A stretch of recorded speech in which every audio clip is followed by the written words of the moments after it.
some mini leaf cookies. Some white clay. Put a leaf on a piece of paper with a flattened clay.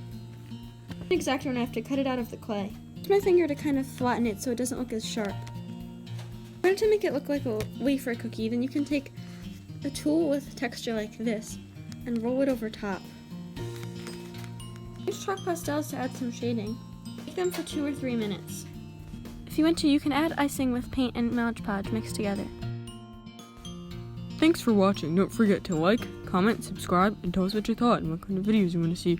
Also follow us on Instagram and check out our Etsy, Kitty Craft stuff. And tell me about my costume. Bye!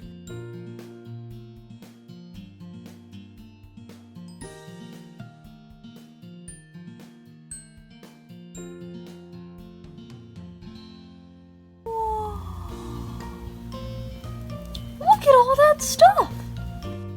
Good thing I tried on my Halloween costume because they won't be able to know who took it.